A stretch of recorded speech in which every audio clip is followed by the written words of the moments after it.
$5 Games presents Worms Armageddon.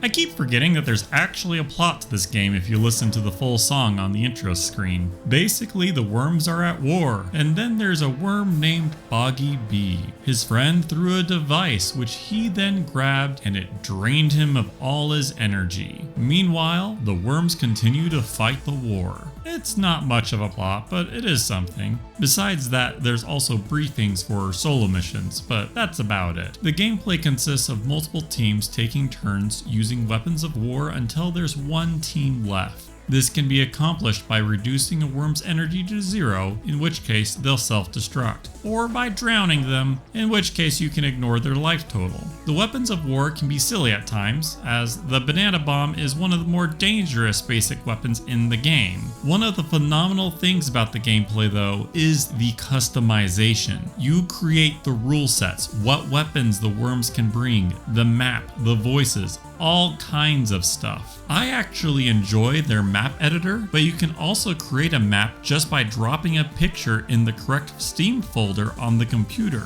Same thing with the voices. The game allows you to create your own sound effects and voices. Don't get me wrong, the ones that the game provides are actually great. And all of the default cosmetics actually don't require unlocking. They're available at the start of the game. Instead, what they have to unlock are cheats. They're not actually cheats, they're more like more customizations on the rule set. Like the worms bleeding. That isn't really a cheat. But later on, there's super weapons, which most definitely are. According to memory, there's one that summons 99 meteors that basically destroys the entire map. There are a couple things I don't like about the game though. One is that there's not really a tutorial. Like hitting backspace twice is how you do a backflip, and that's not told you anywhere. For the most part, you fight against the computer or other players, see them do something, and then try to figure out how they did it by banging on every key on the keyboard. As when I first played the game, I didn't realize that in order to use the homing missile, you had to click on the map and then hold the spacebar down like you were firing a bazooka. I thought the weapon just made you explode. The other issue is that the main menu system is locked to a small screen unless you're in battle, in which case it'll change to the resolution that you have in the settings. But just so you know, the game is a bit rough to play on a 4K monitor as it can fit the entire map and there's no zooming in. So I found myself reducing the resolution in order to make it easier to play. Overall, the weapons, strategy, and comedy are all still great. I love how their unlock system pertains to new rule sets as opposed to cosmetics, as it increases its replayability. Anyways, that's a wrap for this game. Subscribe, I do 5 games each week until I get to 100 videos. Consider picking this game up instead of a can of worms.